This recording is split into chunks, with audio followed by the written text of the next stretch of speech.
Gotta admit, I was kind of worried while watching this episode of Rakugo.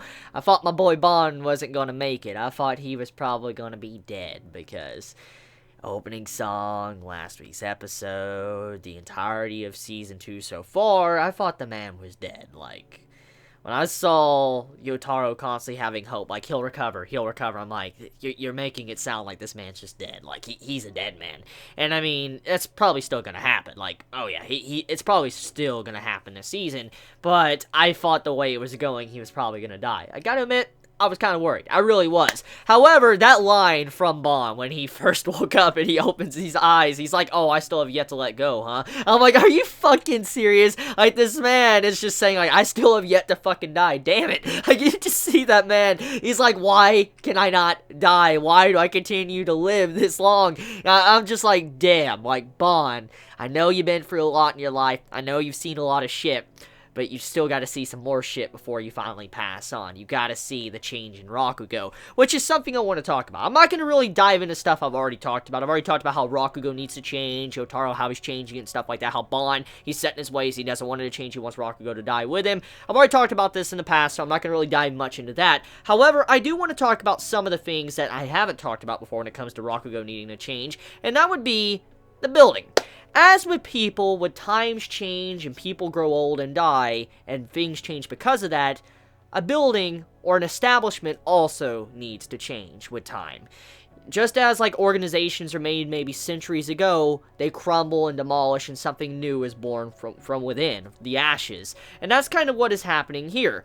The building that has been there for so long, such a long time, that has housed so many performers, so many Rakugo players, it actually is starting to show its age. It has this old furniture, it has this old wall, ceiling, everything about the building is old. It's starting to show its age. And with times changing, obviously new laws and regulations pop up. You need to change buildings. You know, that's kind of how, you know, a lot of stuff was in the early 1900s. You know, you have it to where building laws are changing. You need to build in a certain way compared to what you used to, because it's illegal to do that and keep buildings to actually be like that. And so the building, this theater, needs to change. It's something that is old-fashioned, and you have an actual kind of a discussion about how the original owner, or the now current owner of the building, that's discussing, like, it needs to be torn down and remodeled again, and he's like, if we get rid of this building, it's like we're getting rid of all the sentimental value, because there's so much. I mean, so many performers have, you know, been in this theater, and they've, you know, done Rakugo. Performers that, you know, that was way before his time, before he's even alive, or before he was ever even a thought.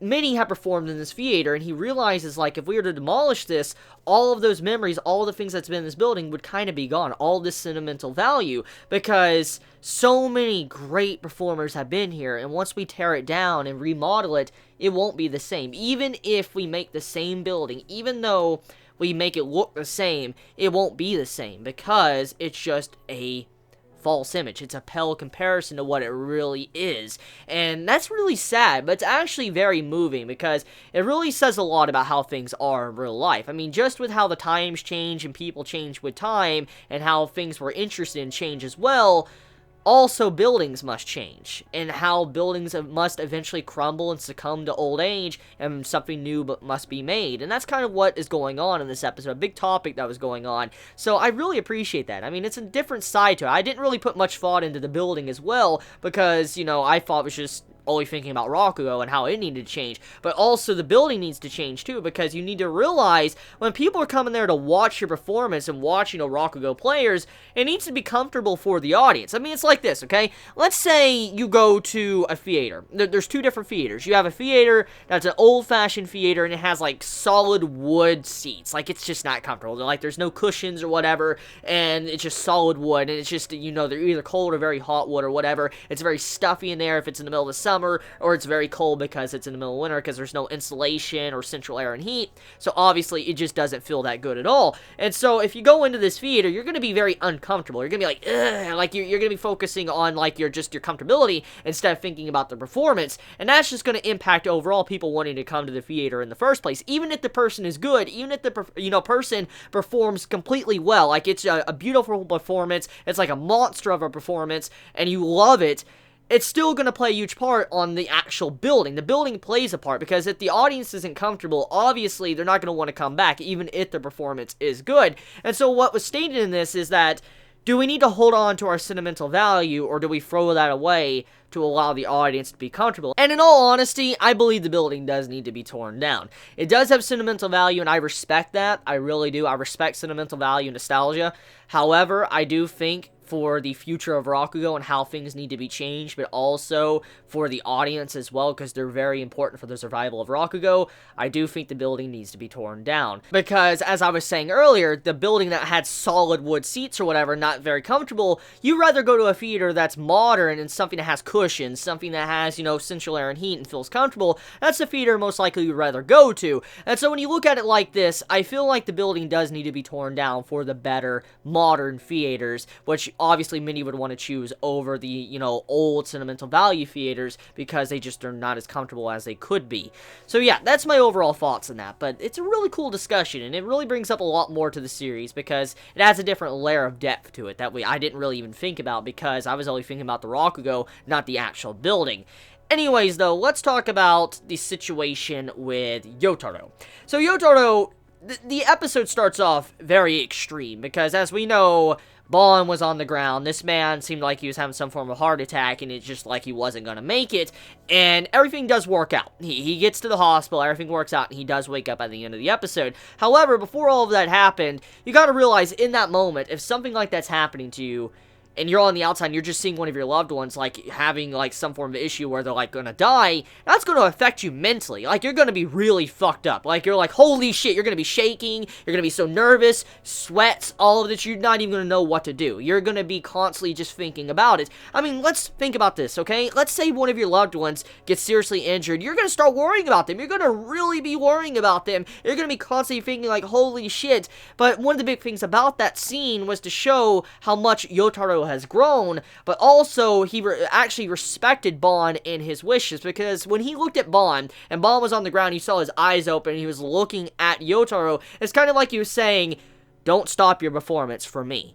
You continue. And it was kind of like Bon was saying, don't stop. I don't care even if I die right now. You better not stop. You better do that performance right now. I don't care how nervous you are. I don't care how scared you are. I want you to do it. So in a way, if you think about it, it would actually have been the bad choice if Yotaro would have stopped the performance and went after Bon and went to the hospital with him, because it would have actually disrespected Bon, because Bon would have rather Yotaro continue to do his inokori and actually do his performance instead of actually just leaving and leaving the audience hanging, because, the survival of Rakugo does depend on that. So I do like that scene, and also Yotaro carried himself was something that was so dramatic, and it fit so perfectly with the episode, because you got to imagine it from his perspective. When you have something like that happen to you and you're forced to go do a performance, you have to go do it, and you got to go put on a smile, that's going to be hard. I mean, a fake smile, especially something like that when you're extremely nervous and upset, that's going to be hard to do. I mean, look, Bon just collapsed there.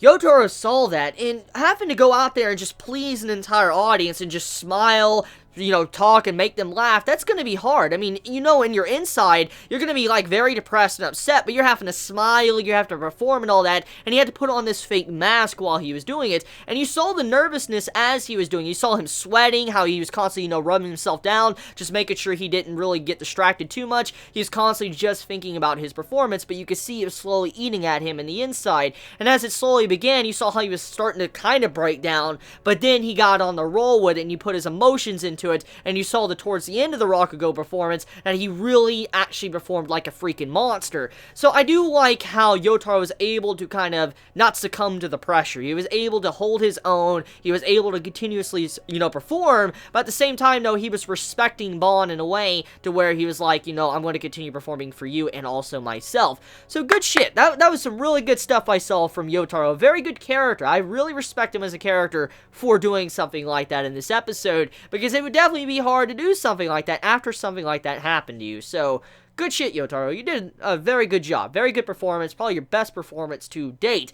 Now, with that all being said, let's talk about Bon. So Bon, this man, he wakes up, and I don't think since he now has woken up, okay? I don't think he's going to die probably until the end of the series, or at the very least, until he sees the change in Rakugo, because this actually confirms that. For him to actually, wake up, I feel like the writer's kind of saying, like, hey, I can't kill this man off. He needs to continue to see a lot of shit for he can see the change in Rakugo. He doesn't need to let Rakugo die. He needs to see the change in it. And I felt like the way he passed out like that, if you think about it, it was kind of showing that, Ball wasn't ready to see the change in Rakugo. Because if you would have saw the performance of Yotaro, he probably would have changed his mind. He'd be like, holy shit, Rakugo is changing. Like, what, Yotaro just did was crazy. But I don't think Yotaro would have done as good of a performance if he wasn't under that pressure to begin with.